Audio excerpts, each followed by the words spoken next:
Hello, I'm Conan Elphick, and welcome to the first of 2 eps featuring highlights from the hit podcast, The History Blokes. Over 16 eps, my co-host Chris McComb and I looked at those bits of Australian history you vaguely heard of, but we thought you should know more about. I hope you enjoy.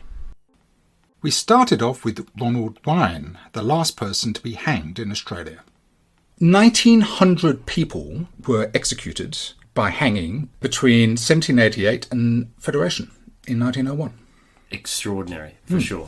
So the vast majority of those who have been hanged in Australia were hanged in that period. Only 114 people were hanged between Federation and 1967. Only 15 people were executed between 1950 and 1967. Yeah, things were really on the way out by the time Ronald Ryan committed his crimes in 1965. And, I mean, hanging would have been a relic of the past, past that they were moving away from. Ryan had a biography written about him by a man called Mike Richards, and this is a quote. "There was a new generation of Australians who had come to political maturity and simply believed that hanging was barbaric in our time. They were more confident and assertive about articulating that view. It's not just that people were feeling anti-capital punishment, but they were willing to get out there and do something about it, or at least try." And that, as you said, that was the 60s. I still find it bizarre that Sir Henry continued to pursue this despite the popular protest. I mean, how is that politically palatable? Yeah, part of the thing for him was that not long before Ryan's conviction, another guy was found guilty of a genuinely horrendous crime. And he was, of course, sentenced to death, and Bolt was determined to make sure that this guy did hang. But he was found to be mentally unstable. For that reason, the High Court, I believe, was able to overturn the conviction. Correcting past wrongs, is that what he was trying to do? Yes, In his exactly. own weird perception. Yeah. But maybe, he had a bee in his bonnet, and he was prepared to throw the upcoming election down the drain. Although, actually, he won the next election more decisively than the previous one. So this did not backfire. He obviously read the electorate. Yes, maybe he did. Maybe he recognised that he must have remarkable political instincts. So as I said before, no one had been hanged in Victoria since 1951. But actually, in Western Australia and South Australia, people had been hanged in 1964, as recently as all that. So on the eve of his execution, hundreds of people gathered outside Pentridge, many of them remaining there all night. This is what's kind of sad. Ryan's daughters were not allowed to see him before he was executed. Oh, and nor could they visit his grave after he was buried in an unmarked grave in Pentridge. It's incredibly cruel. I mean, yeah, they wouldn't. The logic behind it, it just doesn't seem to add up. No, and I'll get to that in a second. So Ryan was hanged in Pentridge at 8 a.m. on the 3rd of February 1967. Official witnesses say that he went to his death quite calmly. And in fact, there's quite a good quote here from one of the witnesses, a journalist called Brian Morley.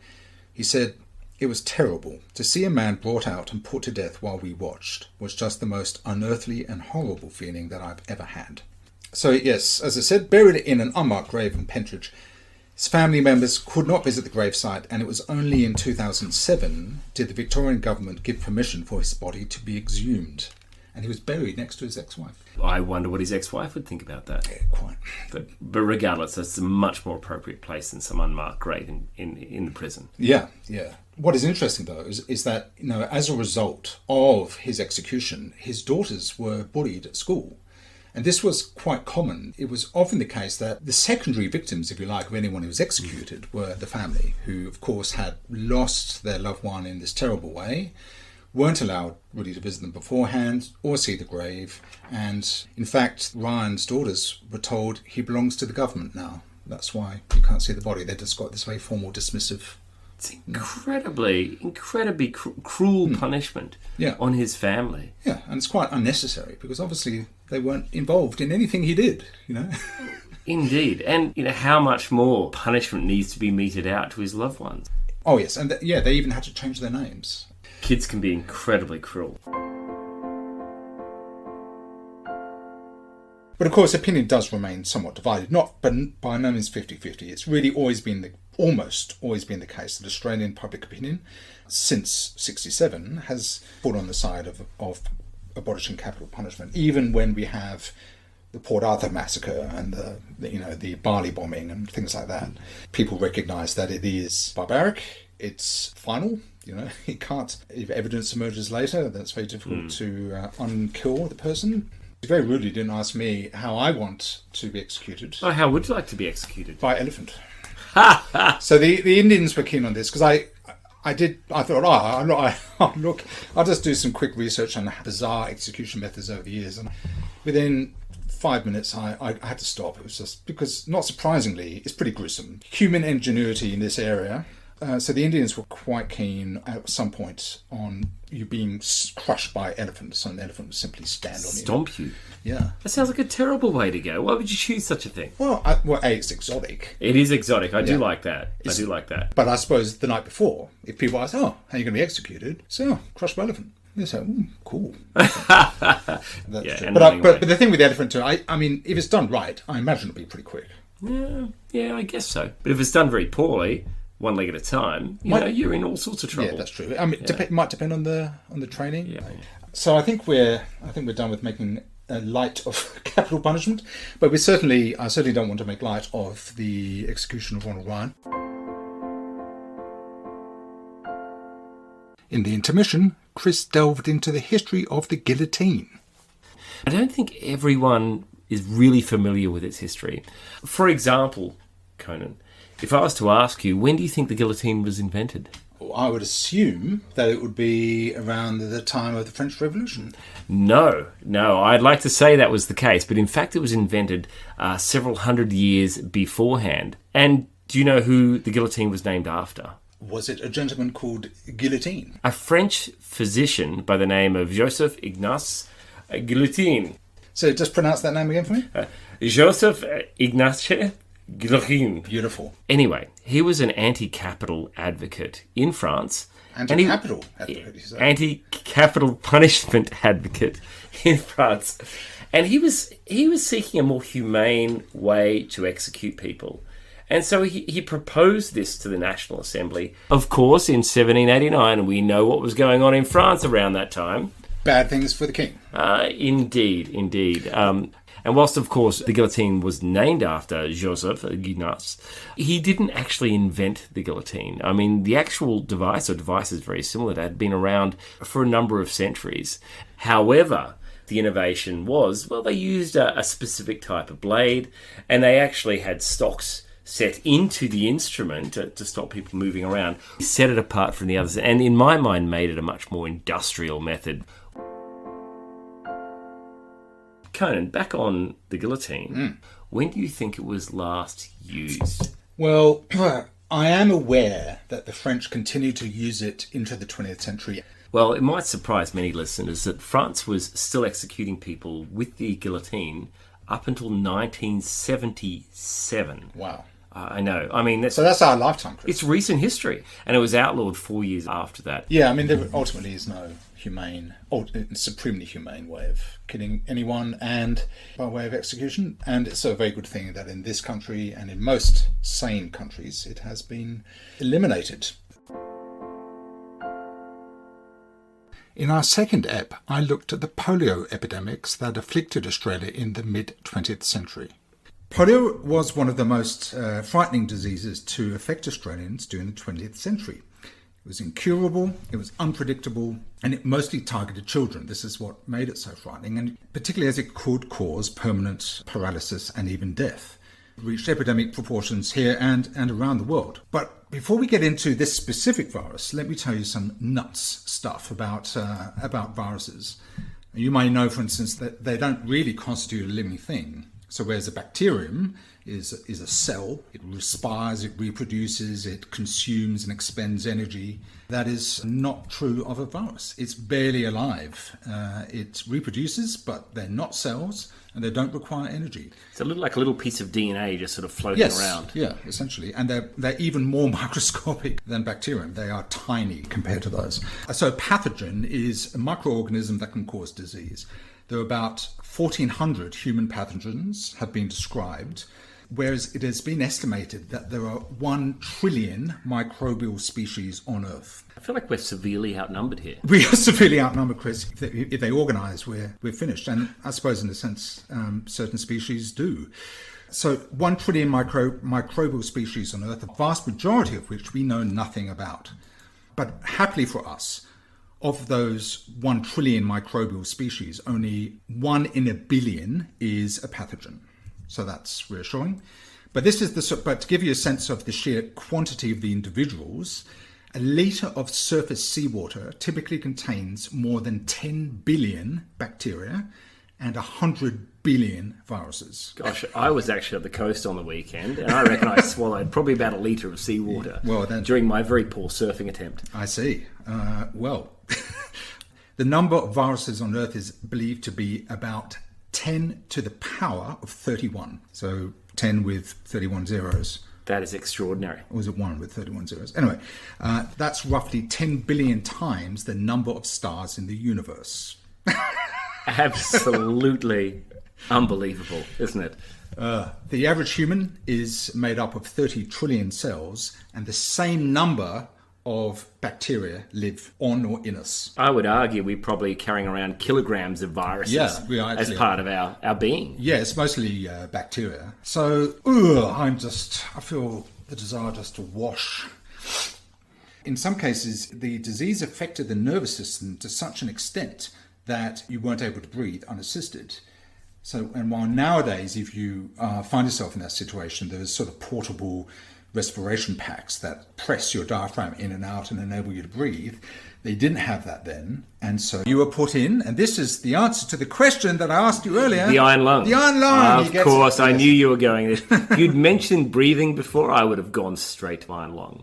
So I didn't spoon feed you enough, is that what you're saying? Correct. Yeah, so the iron lung, so it's a massive contraption. Anyone listening to this, please Google iron lungs images. And you'll just see these vast tubular constructions made out of steel and glass. The child, usually a child, was inserted in this, and only the head stuck out the end. So the pressure inside the iron lung would change, enabling the sort of force the breathing to take place. Most of the time, after several months, they would be released from this and able to leave. After several months it can be several in months. This contraption. That is incredibly scary for a child, for anyone. Yeah. What's particularly horrifying is that on some occasions they would never leave. In 2009, a woman called June Middleton died at the age of 83 in Melbourne. She was the world's longest surviving polio patient in an iron lung. She had been there for 60 years. An iron lung Yeah. for 60 years. Went in at the age of 23, prime of her life, never left. That is astounding. Dreadful, isn't it? And this is where I'm now going to reveal to you the names of the 2 remarkable men who developed quite separate vaccines. They were both from immigrant families who had moved to New York. Either their parents did or they did as a child. Both studied at New York University, medicine there. One was Jonas Salk, and the other one was Albert Sabin. They didn't work together on these vaccines, and they developed them independently, but contrary to the era's prevailing scientific opinion, it was generally believed at the time that you needed at least what was called an attenuated virus, or weakened virus, in order to stimulate an immune reaction. But similar to the smallpox vaccination. Yes, that's right. But Salk believed he could do it safely with and effectively with the dead one. So he administered the vaccine to volunteers who had not had polio, including himself, his lab scientist colleague, his wife, and their children. I presume that they were volunteers, not volunteered. Yeah, but I mean, does a child get much say? I think there might be a slight ethics question there, I think. Different times. It would have been a real problem if you'd actually injected them first and then waited for the result. Well, quite. In 1954, there was a national testing campaign done with 1 million children ages 6 to 9 who became known as the polio pioneers. And in 1955, in April, the results were announced that it was both safe and effective. So to give you an idea of how effective it was, in the 2 years before the vaccine was widely available in the US, the average number of polio cases was more than 45,000 a year. By 1962, that number had dropped to 910. What's impressive about it is that he never patented the vaccine, never earned a cent from his discovery. just wanted it to be distributed as widely as possible. And we've seen that approach to this type of science, those sort of treatments, again and again, fortunately, over time. Yeah, that's right. This was followed in 1961 by an oral vaccine, which was developed by Albert Sabin. And the interesting thing is that Salk got onto a vaccine for polio eventually, but Sabin got straight into it. As soon as he graduated from med school, he went straight into trying to find a vaccine. And he did a similar thing. So he and his research associates ingested the attenuated viruses just to make sure that it was safe, and tested the vaccine in the late 50s. In the intermission, Chris horrified me with tales of medical treatments of old.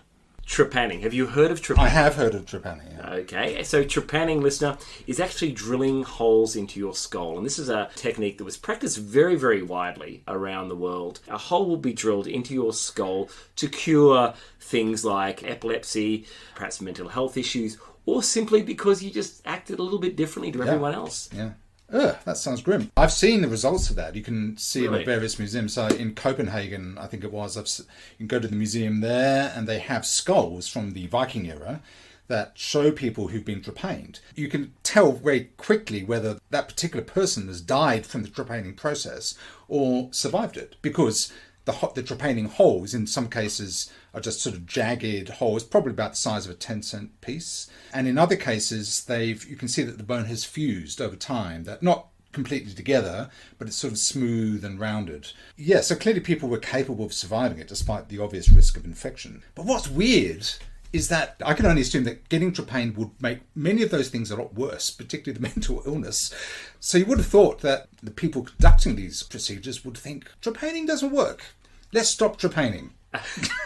I suspect there was a lot of money to be made, or power to be bestowed upon undertaking. And I'm sure there was lots of rationalizations around why the trepanning didn't work in this particular instance. So wasn't it to do with evil spirit? They believed that evil spirits was... Indeed it was. It was. I mean, fundamentally, it was about drilling a hole in your head and releasing the evil spirits that were causing you to act oddly. Yeah. So maybe they just felt, you know what, we're going to have to do another trepanning, because obviously the evil spirit was reluctant to emerge from the skull. Let's just keep on drilling those off. No, I mean, it's crazy. It's just appalling. Thank God we live in the 21st century. Thank God indeed. In our third ep, I examined the long and checkered history of Australia Day, aka Invasion Day.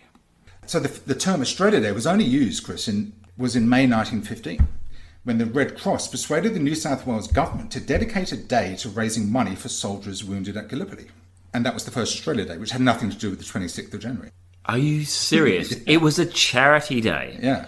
I mean, I presumed they installed it at about the time of Federation, which kind of makes sense. We're federated, we're Australia, it's Australia Day, so on and so forth. Yeah, but remember that Federation wasn't It was really the 1st of Jan. that. Oh, sorry. Yeah. Federation was principally about combining the colonies. Yeah. There was an element of a desire to be independent of Britain to some extent, but there was this kind of double think that was going on. So on the one hand, they wanted to be more Australian, but without being less British. You see what I mean? So at no point did people really think that we should be completely independent of Britain, because everyone still thought of themselves as British first. And that's why you don't have Australian citizenship in the Constitution. When this sesquicentenary took place in 1938, it was a massive deal. One of the events... and this was a little bit unlike other celebrations that came before it, because maybe there were women involved. Maybe women were allowed at some point to at least be aware that it was taking place. Who knows? So there was the usual sort of regatta. There was a huge series of floats that went through the main streets of Sydney, and you can actually see video footage of this on YouTube. It has, a float showing Aboriginal life, before 1788, and the arrival of Europeans, and it's kind of ludicrous. Civilization of the savage type themes, that sort of thing. But that's not the controversial element. What was an abhorrent episode was that one of the events organised was a reenactment of the landing of Captain Phillip. I'm already starting to sort of shudder at this one. Feeling. Absolutely, yeah. So the organisers, what they wanted was for, these resting actors playing Phillip and blah, blah, blah, to come out of the longboat on the beach, obviously not Sydney Cove that had been developed, but somewhere else in the harbour. And then there would be a bunch of Aboriginal people, a mob there, who would take flight the moment they saw the Marines land. Yeah, now, that didn't happen, but that's what the organisers wanted to reenact, quote unquote. This sounds like an ugly scene that's building here in my mind. Absolutely. Well, not surprisingly, the local Aboriginal people didn't want a bar of this. So they said, well, that didn't happen, and we don't want to look like a bunch of idiots. We're not doing this. So the organisers were forced, as in their own minds anyway, to go to Western New South Wales, to a town called Menindee, where they managed to round up some Aboriginal dancers and singers. My God, you can't see this, but I'm shaking my head right now. Yeah. This is unbelievable. They basically said, so they were said, your families, we will make sure they starve to death unless you take part in this. That's how inappropriately they behaved. Jesus. So they rounded these poor guys up, took them to Sydney, locked them up in the Redfern Police Barracks stables for 2 or 3 days. They locked them up. Mm-hmm. Yeah. And meanwhile, the women they left behind, it wasn't really clear what these men would be taken away to do. They didn't know whether they were going to see their menfolk again. Remember, this was happening. Stolen Generations was going great guns at the time. It was Aboriginal people could just be taken away and not returned. And again, if you go to YouTube, you can see the event. Apart from how abhorrent it is, it's also just really lame. You know, this longboat turns up on this little beach. In the background, you can see all these spectators, you know, going, ugh. The Union Jack is duly raised, and there's some Aboriginal guys who are sort of retreating back up the beach as these extras wearing marine uniforms sort of march up towards them. It's a lamentable moment, Chris, in our history, of which there have been many, I fear, particularly around Aboriginal issues. In what year did Advanced Australia Fair become the national anthem? That's not terribly relevant, but it's just weird and interesting. I think I said the early 80s, didn't I? You did, and you were right. Yeah, so 1984, it had actually been adopted by Whitlam in 1974. Then when Fraser came into power, he got rid of it and made God Save the Queen the national anthem again. And it was only under Hawke that Advanced Australia Fair was reinstituted. As much as I really don't like Advanced Australia Fair as a tune, I think Hawke should be given an Order of Australia. Well, he was. You know, for making that decision. Making that decision. That is absolutely extraordinary. What a fact, Conan. In the intermission, Chris looked at the Rum Rebellion. So Bligh turns up and he sees these officers feathering their own nest. They're very powerful and they really run trade in the colony, and he tries to squeeze them. So anyway, some of the commanders of the New South Wales Corps started to become concerned that he was going to make the Corps so angry that we'd end up, with blood. So they decided instead to organise a coup, whereby, of course, they all marched through the centre of Sydney to the governor's house, surrounded by a parade of spectators singing sea shanties and the like, and discovering him hiding under his bed. Well, that, as the story goes, I don't know if that's a proven fact, but certainly that's the story according to the New South Wales Library, which I think is a good story. And there's a painting of that, but that painting was commissioned by the New South Wales Corps. So yeah, he's the victim. Full credit to Bligh, he wasn't a coward as such. But anyway, just to be clear, I would. If I felt the bed was going to give me sufficient coverage, I would be hiding underneath it. Just so you know. So anyway, I should say that the governor was deposed for around 2 years. So in the intervening period, rather than let everything fall to anarchy, the New South Wales Corps installed their own governor, and Bligh was sent back after 12 months. He was in prison for 12 months, really? And then he was shufted off to Old Blighty. How embarrassing when you arrive back in the UK and you've got to go, you're never going to guess what. It's like the old Bruce Willis Die Hard. I can't believe this is happening to the same guy twice. Yeah. You've got to feel sorry for me. I've had my career limiting moments, Chris. I've said and done things I shouldn't have. I haven't stuffed up on that kind of scale, though. Yeah, and that's a pretty major stuff up. So far. So anyway, there were court proceedings. Those that were still in the military were really kind of let off fairly lightly, and those that were involved in the coup, but they were retired Nothing happened at all. Oh, right. So, and of course, it was initiated on the 26th of January. Well, I didn't know that. Yeah. I think we should be calling it Rum Rebellion Day. Yes, that would solve all of the problems, all of the contention. Well, so we keep 26th of January as Rum Day or Rum and Coke Day, whatever, to modernise it, but make another day Australia Day. I think so. And you know, I'm a big supporter of putting Australia Day somewhere around August, September, where there is an absolute dearth of public holidays. Chris, thank you for that. I have taken away key learnings.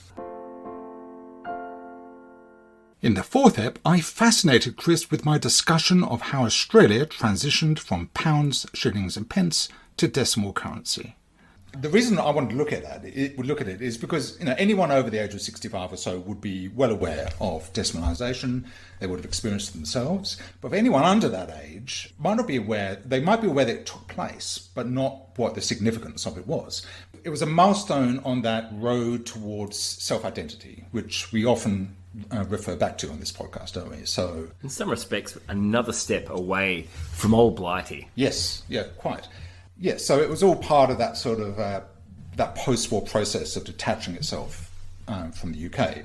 After the Second World War and the failure of Britain to protect Australia from the Japanese, really there became this sort of transition to seeing America as more of its main ally rather than Britain. In some respects, by moving from the pound to the dollar, is almost reflective of the journey. Quite, yeah, that's right. And the other thing that's interesting about it is that it was an extraordinary public relations triumph and a logistical triumph. Yes, and they were, Australia at the time was, trading mostly with countries that had already gone metric or were always metric. So the idea of having, this ridiculous currency, which for people who are not aware, so the Australian pound, like its sterling counterpart, was divided into 20 shillings of 12 pence each. So not super easy to... For the love of God, for sure. Yeah. I guess they just had to...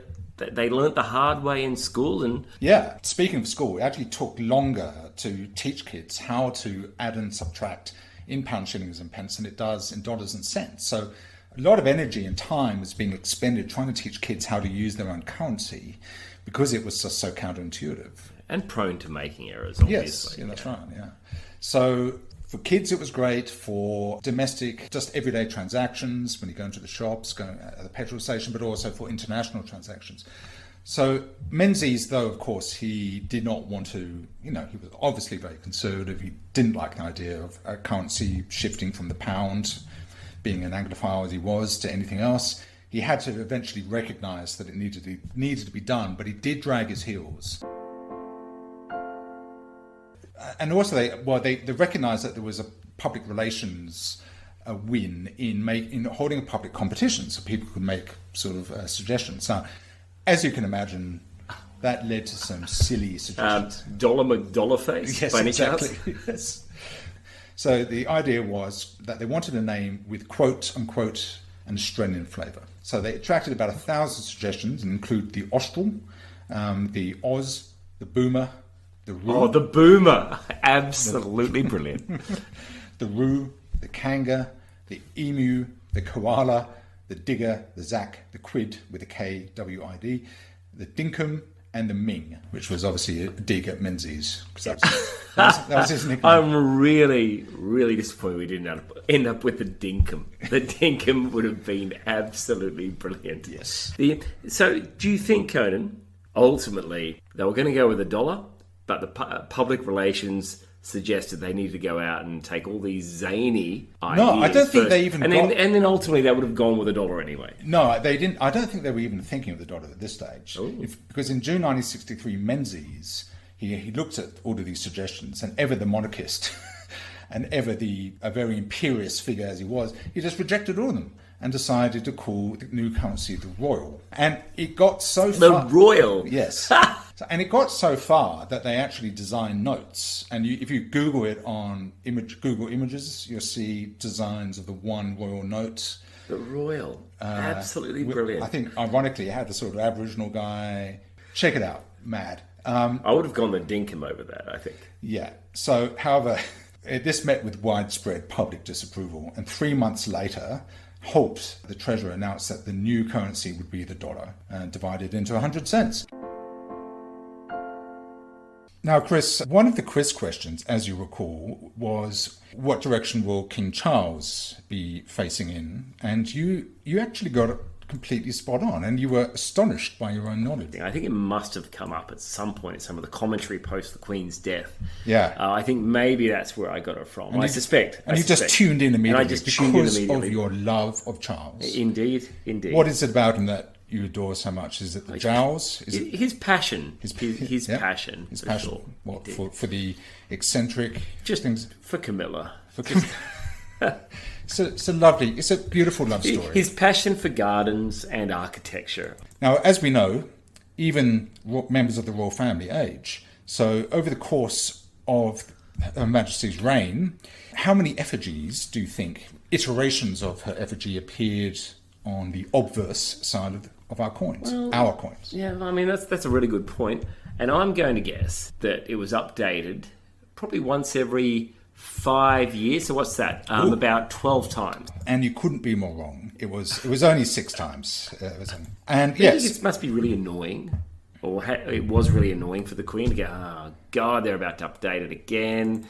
Look at me. Oh my God, I'm old. Jeez, oh God, she's been moisturising like crazy. She's no doubt gets the finest unguents rubbed into her skin by devoted ladies in waiting, and still, every 10 years or so, you've got to have a more sagginess introduced into the effigy. It's kind of depressing. I guess the other question I've got for you, Conan, I know it's obviously left, right, okay, in terms of which way the royals are facing on the coins. Yeah. But has there ever been any exceptions to that? So the exception to this was the brief reign of Edward VIII. So he liked portraits of himself facing to the left, even though according to tradition he should have faced to the right. So he, in effect, abdicated before they went into circulation, either here or in the UK. I mean, he was the king. He could have said, could you just make my left profile face to the right?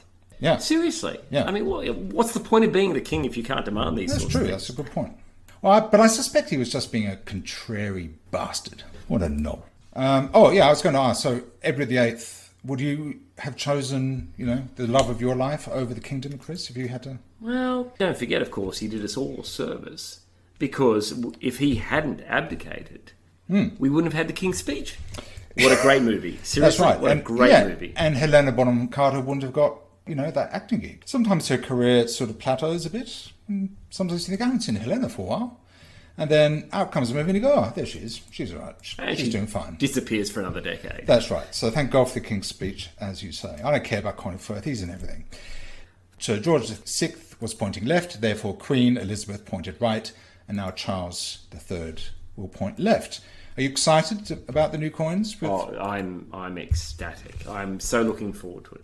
And do you have a right or left side? Have you a coin with your face on it? For sure. And I'd go something kind of a little bit more Roman. Yeah. I think but not the side with the Caesar, but me driving a chariot on we call it the tails side of the coin. Going into war and smiting someone. So your head on the obverse side, and you in a chariot on the reverse side. Indeed. Shirtless on a chariot and smiting Rome's great enemies. Yes. I like that. Yeah, well, no, that's wow. Yeah, so this Valentine's Day, as you gaze lovingly at your significant other, possibly tuning out as they discuss matters of no interest to you. In my case, my wife perhaps discussing her dog, Charlie. And you discussing coins with her. No, well, you see, I won't. But I'll be thinking about coins. So as she, prattles delightfully about Charlie's behaviour in the dog park or towards his half-sister, which is completely unspeakable, I'll just be thinking that 57 years ago to the day, Australia got a new currency that helped define itself in that revolutionary decade. And ever since, we've been enjoying the fruits of a really well-organised reform. Yeah, and the irony is that while you're, spending that meal thinking about coins and whatnot, you'll be, at the end of the meal, paying it with FBOS. In many ways, all of this will be gone the way of the dodo, probably within a few decades. It's very sad, really. It is sad, because really sad, currency is a bit like a flag or an airline. It helps remind us on more or less day-by-day basis and who we are. It also makes currency feel real. Yes, You know, that's feel right. real versus just a number in a bank account. Although it needs to be borne in mind that the cost of producing coins and notes is not insignificant. In the intermission, Chris talks about the history of various coins and currencies. So we've just been talking about the dollar. So the question is, where does the dollar come from? Well, the history of the dollar actually goes back to a town in the Bohemian Empire called Yakimov. Essentially, this is a little town in what is now the Czech Republic, which had a long history of mining silver and, in fact, uranium, surprisingly. And because of the richness of this town, the precious metals that it produced, the currency that was derived from this town became known as the Yakimistela. Let me just do that again. Oh, beautiful. Joachimsthaler. Okay, hey, let's just do that third time. Were you raised in the Czech Republic? It almost sounds like you were such a natural. Indeed.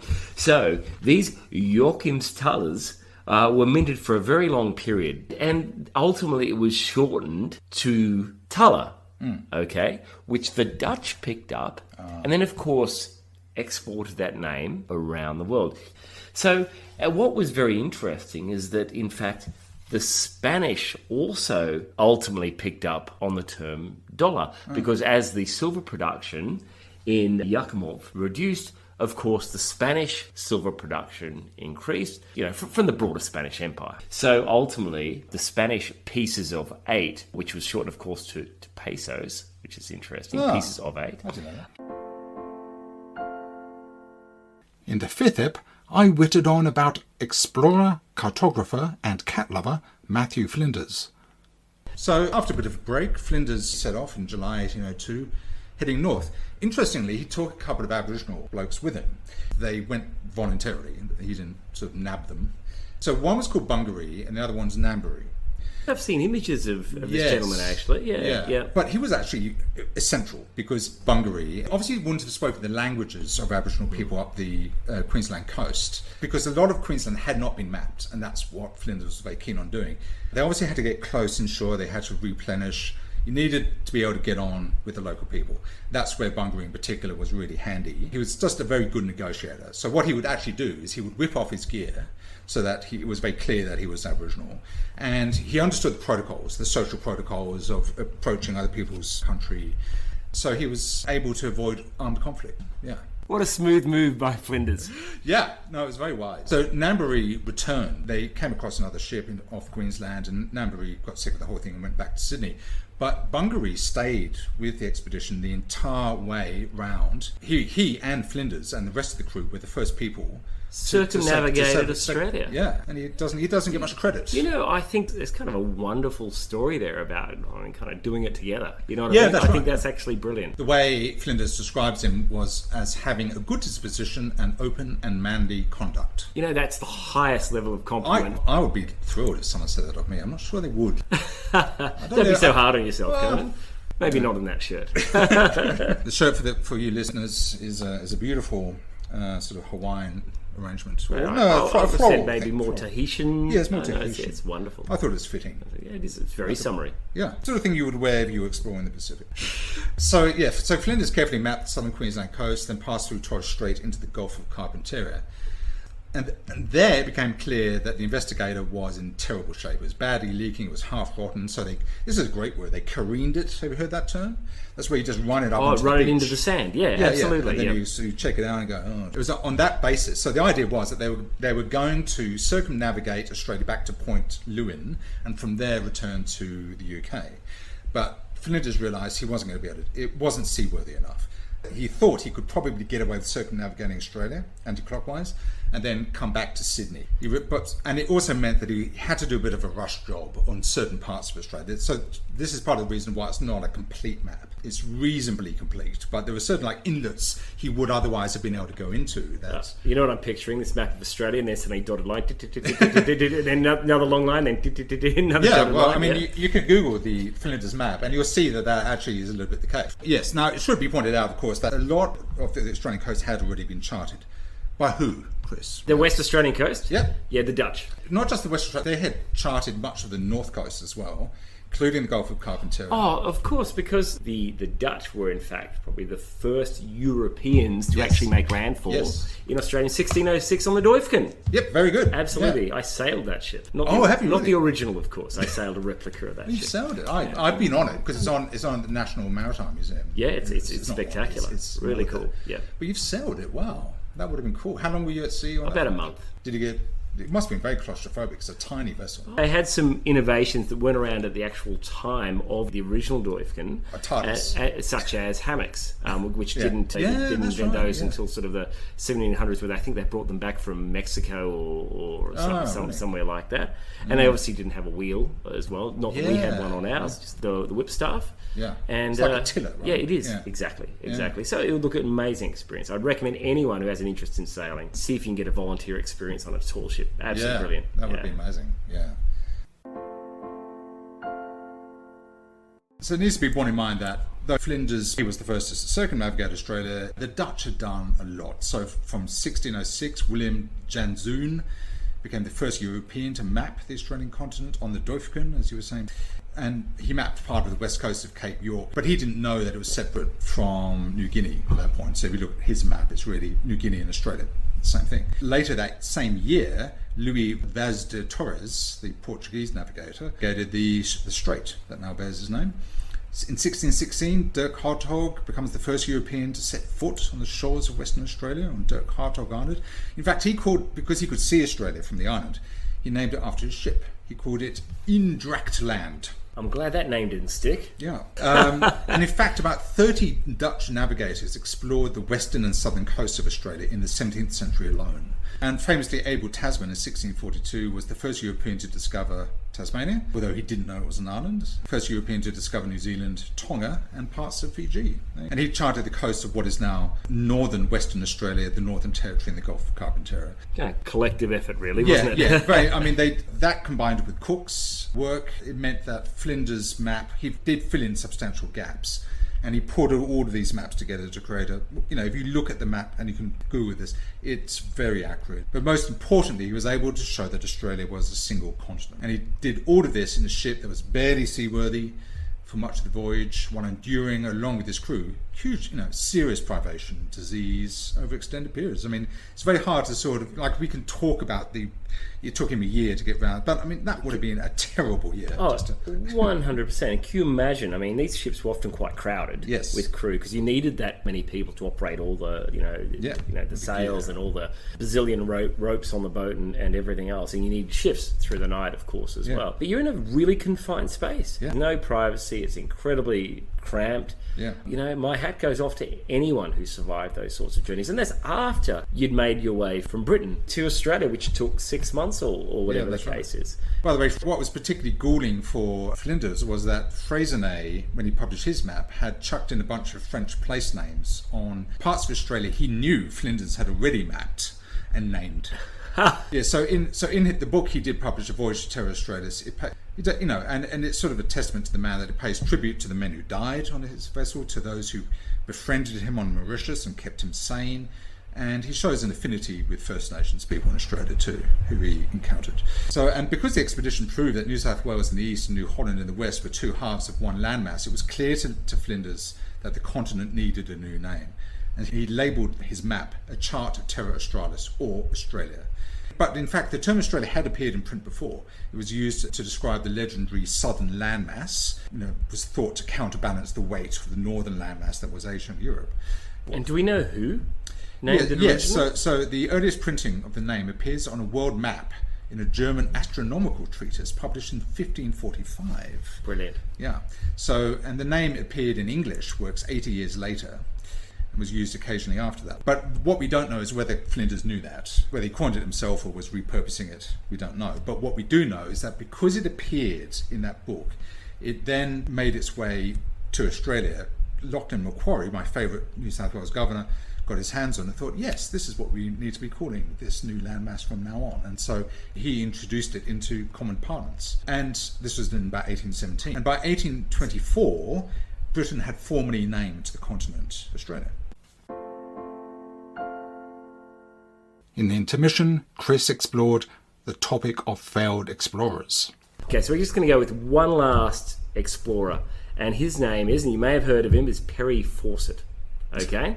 So Perry Fawcett, he was a cartographer, worked for the National Geographic Society, and essentially he kind of spent a lot of time as a cartographer mapping parts of Brazil around the coast and so on. He heard rumours from sailors and so on that up there in the Amazon forest somewhere there was this magical city called the City of Z or Z, right? And in fact, they made a film about this not that long ago, I think.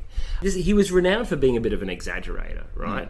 I mean, he talked about seeing snakes that were like 16 meters long and all sorts of crazy stuff that no one really believed. But he did manage to get enough interest, enough support from the society to pursue these trips. And he went twice looking for the city of Z, and on his second trip, he loaded up just a very small expedition with his son and who went with him and others, because he believed he could just go and make friends with the local Indian tribes, because he was a very lucky man. He had many kind of near misses with local tribes throughout his career, so he must have thought he was fairly charmed. Yeah. I don't think that lasted to the end. Anyway, as he made his way into the Amazon, he telegraphed his wife in late, I think it must have been 1897, saying that you need have no fear of failure. And then they headed off into the forest, never to be seen again. But the really kind of strange, morbid kind of twist on all of this is that, he became a legend because he was looking for this lost city of Z. And up to kind of 100 other explorers followed him into the Amazon in the hope to find out what happened to him. He was a theosophist. So there was rumour maybe he'd started a cult up there in the forest versus just dying of a disease, which is most likely. And up to 100 other people who tried to find him also perished looking for the great Mr. Fawcett. So 3 examples of really not being good enough. All teaching us the lesson really that, don't explore stuff. It rarely ends well. In the 6th ep, I talked about Edith Cowan, the first woman to be elected to an Australian parliament. The interesting thing about her childhood was that it's always difficult to sort of say, okay, well, she had this childhood, therefore she became this kind of adult. It's always dangerous to do that. But she was born in 1861 on a remote sheep station near Geraldton. And when she was 7, her mother, Mary, died, giving birth to her 6th child. The father was devastated by this, as you can imagine. And the children were split up. And can you imagine being on a sheep station with 6 children? Yes. Well, yeah, and I'm not sure if the 6th survived, actually, but Edith was sent to a boarding school in Perth.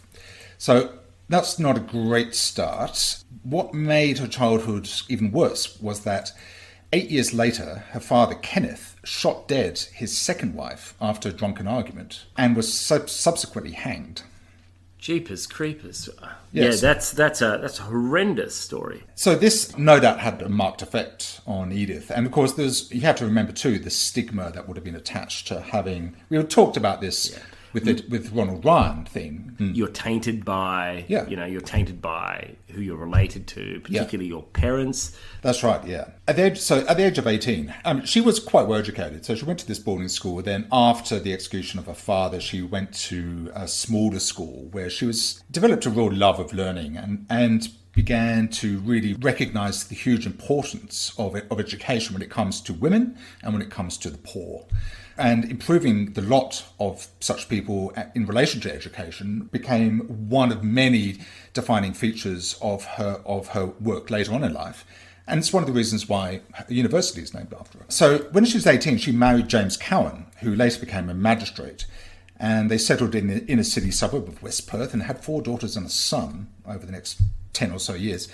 And what was significant about that marriage was that his career gave Edith an insight into the many ill effects of poverty and poor education. She took a very strong and passionate interest in charitable causes for the rest of her life. Now, the other fears that she had that she would run into opposition, she'd be heckled and whatnot, were completely justified. She was one of 4 women who ran in that election, in the 1921 election. All of them were subject to verbal abuse at the hustings. These days it's all done, anonymously and online and all that sort of awful abuse. Back in those days, they just front up and yell at you. Yeah. It's just terrible. It would have been grim. So she and the other women were pretty brave for doing it, and they would have known what they were getting themselves into. And what's important to point out is that the fact that she won, even though it was, she only just won, it was due in great part to her impressive reputation. She was a really well-known figure. She was highly respected. So it wasn't really reflective of a marked shift in attitudes towards women being in Parliament. It was just due to this particular individual in great part. She'd been a major figure in Perth public life for 30 years by this point. She was in her 60s. And her campaign team ran an advertisement in the press that listed the 46 voluntary organisations and advisory bodies to which she'd contributed her time and services over the years. And voting was not compulsory in the 1921 election, but more women than men in West Perth turned out to vote. Many of them knew her personally and respected her achievements. So they would have been sort of mobilised to get out there and do it. And so it was because of really her and the momentum that she had maintained over that 30 years that got her just about over the line. Brilliant. So we shouldn't ascribe too much significance to her win, if you like. I look forward to hearing more about her achievements after the intermission. Yes, but before we get there, I thought the pause meant we were going to intermission. No, that pause was just allow you to just process. Are you already taking away key learnings, Chris? No, absolutely. That's excellent, because key learnings is what this podcast is all about. Are you stovepiping again? I hate... I'm bailiwicking, is what I'm doing. So, she defeated Draper on 12th of March 1921, which is why we're dropping the episode on that very date. Oh, and her victory made banner headlines across the country. She was the first woman in Australia to become a parliamentarian and only the second in the British Empire. So many newspapers did write favourably about her, but some didn't. This is what The Age of Melbourne said. Were political office to become the ambition of the fair sex, and were standing for Parliament to become the latest craze or fashion, there would be many dreary and neglected homes throughout the country sacrificed on the altar of political ambition. So Edith's in Parliament. Now, it was then and still remains the convention for a parliamentarian to be able to make their maiden speech without interruption. So we know that Parliament is a bit of a bear pit, lots of screeching and raucous catcalling, but that's suspended for everyone's maiden speech. But that did not apply to Edith Cowan. There were frequent interjections and general inappropriate behaviour on the part of the men. So this is a quote. She said, "Many people think that it was not the wisest thing to do to send a woman into Parliament. Yet the views of both sides, men and women, are more than ever needed in Parliament today. While I discharge my duties here, I shall be responsible only to my own constituents. There are too many here who are possessed of the old party spirit." So she didn't toe the party line at all. And that was probably... Firebrand. Yeah, very much so. And that was the reason why she only served one term, a 3-year term. Yeah, I thought that's what the voters would be looking for, to be honest with you. Yeah, but it meant that she didn't get the support within her own party, which she needed really. Her most significant achievements during her 3-year term were the introduction of 2 private members' bills, both of which got up, both of which extended the rights and raised the standing of women in society. So the first cemented the right of women, married or single, to enter the professions, and the other gave inheritance rights to women whose adult children died without having made a will and without having had children of their own. In the intermission, Chris discussed the Great Emu War, a bizarre chapter in Australia's military history. And this is a Western Australian story. Would you go so far as to say that this story is emusing? That's terrible. Anyway, so the Great Emu War, this is an event that occurred around 1932.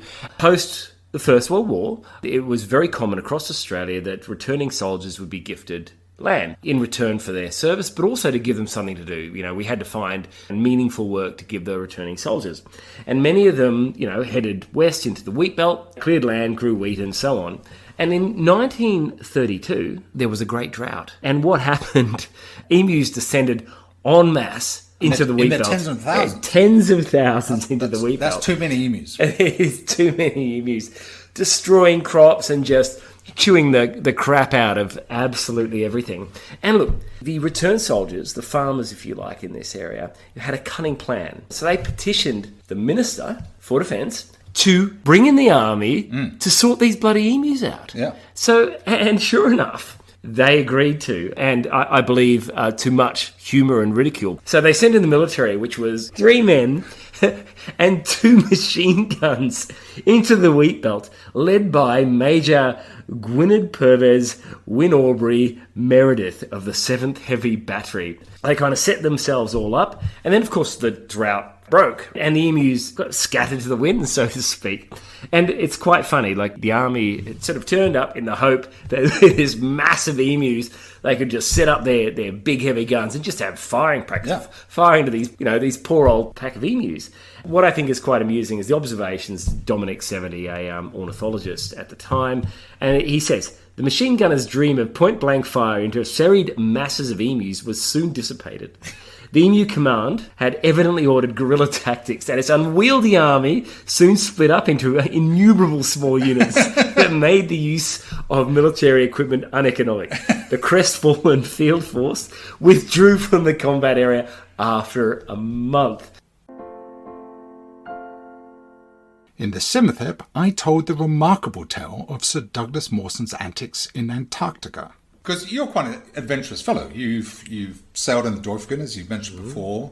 You've tried to climb Mont Blanc, failed, but gave it It was the person I was tied to, thank you very much. Travelled to more than 50 countries in the world. You've done some pretty hair-raising things. Would you go on an Antarctic expedition? Hell yeah. That would be amazing. It's a place I've always wanted to go. Always. In a modern day setting, you'd do it? In a modern day setting. Would you do it in 1911? It depends. Would I do it with Scott? Probably not. Would I do it with his Norwegian competitor, Amundsen? I would probably do it with him. Would you do it with Mawson? I'd definitely do it with Mawson. Do you know the story of Mawson, by the way? No, I'm familiar with the overarching kind of your view concept on whether to travel with Mawson might change. well, that's what makes these stories so interesting, Conan. Chris, 6 parties set out from the base in early November on journeys of varying lengths. Mawson's expedition comprised himself, a British Army officer called Belgrave Ninnis. That's a great name, isn't it? You know what? I've just changed my name by deed poll to include, forgotten his name, I've forgotten, whatever. Gwynedd, something like Gwynedd, that. yeah, I've just included Gwynedd as a middle name. I'm going to have to adopt Belgrade. That is fantastic. That's great. So it was Mawson, Belgrave Ninnis, and a Swiss champion skier called Xavier Mertz. So the 3 of them intended to map the coastline east of Cape Denison. So it's going to be a round trip of 1,500 k's. Because you've got to bear in mind too that obviously the gear they had was primitive compared to the sort of stuff we have now. They probably were wearing stuff that was pretty similar to the sort of gear Scott used around at the same time, as compared to the stuff that Amundsen used. So Amundsen used a wolfskin to keep him warm, whereas the British and Australians were using wool, which is understandable, but it just wasn't as effective. Yes. I'm not saying that's what killed Scott. It was just one of the many ways in which he wasn't quite as prepared as Amundsen. The British and I guess the Australian expeditions brought to you by Woolmark. You know, it's like but I mean that's one of the things, isn't it? Like why compete with the Norwegians? And Amundsen he was a machine. He dedicated his entire life to polar exploration. Now, a month into the expedition, they'd done 499 k's. That's a lot of k's. It's a lot of k's in that, bloody cold conditions. And it was at that point that, unfortunately, Ninnis fell into a deep crevasse, taking his sledge and most of their supplies and most of the huskies with him. And that was it. He just disappeared. Awful. Mawson and Mertz were sort of staring into the crevasse and they just couldn't see him or anything connected to him at all. God, that's terrible. I can barely imagine what was going through their minds at the time. They didn't have enough rope to even go down and try to rescue him. But I mean, the point is, he was almost certainly dead by then anyway, because he had plummeted. I mean, it was an unbelievably deep crevasse. There was no sign of him. So he's still there now, along with the dogs, along with the supplies. Still there, probably quite preserved too, I suspect. Perfectly preserved, yeah. Now, the problem was that Mertz and Mawson were unaware that animals' livers contain toxic levels of vitamin A. So it's thought that this contributed to the deterioration of both men, in particular Mertz. So talking about huskies, Amundsen actually took 52 huskies out with him. Really? Right? To the South Pole. To the South Pole. He returned with 11. Amundsen spoke grandly of the consumption of huskies on his way back to base. Developed a taste. He did develop a taste, and on top of that, they returned to home base healthy, and indeed they had put on weight, which I think is really? They had put on weight, according to my sources, and it is not Wikipedia. They had actually put on some pounds, which I think is extraordinary. So you think the South Pole, gluttony. discovering the South Pole was a bonus? Indeed. Having a sort of prolonged husky picnic was the main purpose. It was sheer gluttony. Now, the time issue was because Mawson knew that the Aurora would have arrived to relieve the base at Commonwealth Bay, his destination. His main worry was that he had to get back prior to the ship being forced to leave in time to pick up the men at the western base before the winter pack ice closed in. And in fact, his concerns were well founded. Davis, the captain of the Aurora, had delayed his departure for as long as possible from Commonwealth Bay, but as Mawson staggered towards the base, he was greeted with the dispiriting sight of the Aurora sailing off into the distance. Oh, come on. This has obviously got to be one of those just-in-time stories. That is extraordinary. Yeah. Oh, my goodness. And that's why they should make this into a film. Well, you were saying they have made it into a film, but this should be might have been like a documentary or a something. major feature film. Yeah. It's extraordinary. Now, happily, he then, having seen the ship sail off, he then glimpsed the 6 men who had remained behind on the off chance he should turn up. They stayed behind it to perhaps sit through the next couple of months. Not couple of months, 10 months. So they had to overwinter before they could be picked up again for 10 months. Now, that is dedication. I mean, it's amazingly dedicated. He was, definitely running late, and there was every reason to think he would have died, but I guess they just couldn't bring themselves to leave him. So they remained in the hut for the next 10 months. Mawson wrote his account of the expedition, while the 7 men as a whole largely succeeded in keeping sane through continuing their scientific work, establishing occasional radio contact with the outside world, and they even published a monthly newspaper called the Daily Blizzard. I mean, can you imagine what would be in that newspaper every month? Oh my God. More bloody snow. Dark. And I think one of them actually sort of did lose his mind, actually. Yeah. So things got a bit grim for one guy. In the intermission, Chris had much to say on the topic of that chilly continent. Do you know much about Antarctica? Oh, not really. Okay. I know it's the driest continent. Yeah. The ice is, I don't know, many kilometres thick. It's also the windiest continent, which is really interesting. Right. And quite clearly, it's the lowest recorded temperature on Earth, minus 89 degrees. Wow. It's the highest continent. Okay, and what I mean by that, the average elevation is 2,200 metres above sea level. Oh. But you take all the ice away, it's about 400 metres. Oh, really? On average. So it's a huge amount of ice. And that amount of ice actually weighs down on the continent itself, which is interesting. If you removed all the ice, the actual continent would rebound up. We're seeing this in Nordic countries where glaciation finished some 10,000 years ago. Yeah. And every year, Sweden is rising, for example. Really? And it's called isostatic rebound. In the 8th ep, I went into the development of the black box flight recorder, invented by Dr. David Warren. Flight data recorders did exist at this point, and that was being used for some military test aircraft. But it wasn't being used on other military craft, and it definitely was not being used in commercial planes for crash investigation purposes. So importantly, the voice recorder had not been invented at all up until this point. And at that point, David Warren wrote a memo to his manager suggesting that ARL, where he worked, develop a voice recorder, pointing out that it is often essential to know what the pilots were experiencing and why they made the decisions they made. Because obviously, they're chatting amongst themselves, you might hear a bang in the background. So in fact, the Lockerbie crash, the terrorist attack in the 80s, they were able to hear over the voice recorder the sound of the explosion. And I don't think that information was available on the data recorder. It was only available on the voice recorder. So what he was proposing was that you simultaneously record the voices and noise in the flight deck with flight data and save it into a crash-proof container. He also made the point that as aircraft continue to fly faster and higher and further, crashes will become more common, not less, and that the need to understand why they occurred became correspondingly more urgent. Yeah, I mean, you've got basically kind of all the forensic in one package, don't you? Yeah. Because you've got all the information you need other than perhaps the physical evidence. Yeah, that's right. Yeah. No, incredible. Gives them clues and gives them a place to start, I suspect, when they're doing these sort of analysis, unfortunately. Yeah, so this is the memo he sent to his senior staff at the ARL in April 1954. Just a sentence from it. In investigating accidents, anything which provides a record of flight conditions, pilot reactions, etc. for the few moments preceding the crash is of inestimable value.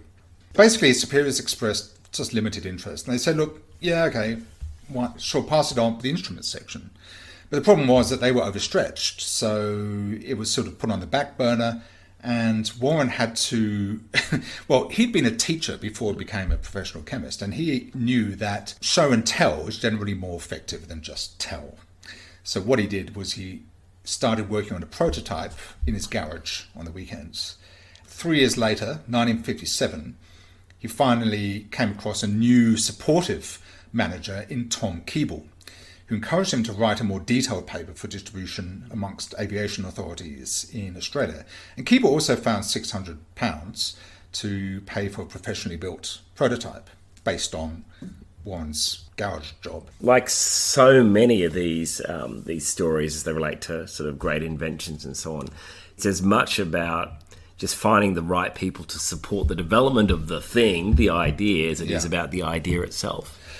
That person was Sir Robert Hardingham, who was a former Air Vice Marshal, Secretary of the British Air Registration Board. So basically not an Australian. Not an Australian, yes, indeed. In early 1958, he visited the ARL, and during the tour, the ARL's Chief Superintendent, Lawrence Combs, introduced Hardingham to Warren, who showed him the flight recorder. And Hardingham was very impressed with the recorder and invited Warren to bring the device to the UK, which Warren did. Warren spent a month there, went on the BBC, introduced it to various aviation authorities and manufacturers, and it was greeted with great enthusiasm. But there was one manufacturer that was not interested, ironically. Most plane manufacturers thought it was a great idea, but wasn't the plane, was it? The one that had the crash that inspired all of this. Oh, my goodness. De Havilland. Oh, wow. Okay. And in fact, such was the level of interest that it began a movement to make flight recordings mandatory on all British civilian aircraft. In fact, on his way back to Australia, Warren visited similar organisations in the US, but was met with little or no interest, which is interesting, given that it's the centre of innovation. But when he got back to Australia, the ARL, having registered the support that Britain was giving Warren, they decided to throw resources at him. He was given a team, and I named these people: Lane Sear, Ken Fraser, and Walter Boswell. And by the way, this was because other people were suddenly interested, therefore they needed to be interested. The British were interested. It's so very Australian. Yes, and particularly back in the 50s. And they, along with Warren, developed a pre-production standard prototype, which was completed in 1962. And this device's recordings were a great improvement on the 57 prototype. So it could read 24 readings a second, and it was fire resistant, shock-proof, and it had a ground-based decoding device. However, the ARL did not apply for patents. And many of the design elements were already out in the public domain. So people just picked it up? The Americans picked it up. Oh. Maybe there's a story like this, similar to the seatbelt. For the public good, Volvo made the seatbelt patent available to all. Oh, did they? Absolutely. So maybe, either unbeknownst to him, for the public good, his design was out there in the world to be used. Well, yeah, the internet is another example of that, isn't it? In the intermission, Chris looked at various other Aussie inventions. In 1953, a small company in California invented and released WD-40. What do you think the WD-40 means as a name? Good question. I have very briefly wondered that in the past. Very briefly, I suspect. Yes, I have no idea. Okay, so WD means water displacement. Okay. And 40 is simply it was the 40th attempt to produce something that worked. And they were trying to develop a water-displacing lubricant for the aeronautical industry. So they established it then, released that at that point, didn't bother to give it a sexy name, And then it all just kind of grew from there. And interestingly, WD-40 really came into its own following a series of hurricane-induced floods in the early 1960s. And there were these photos of truckloads of WD-40 being shipped out to these affected regions, basically to get their flooded cars, sort of kicked off and started again. Okay. Amazing. There are some 2,000 official uses of WD-40 developed by its fan base, but formally released some 10 or 15 years ago. Are you angling for free cases to be sent? I am hoping. The manufacturers can contact us on Instagram. I am hoping so. Why didn't you promote Scotch or something like that? Well, I don't want WD-40. Jeez. Okay, that's it for part 1. Highlights from the remaining 8 eps are in part 2. Thanks for listening so far.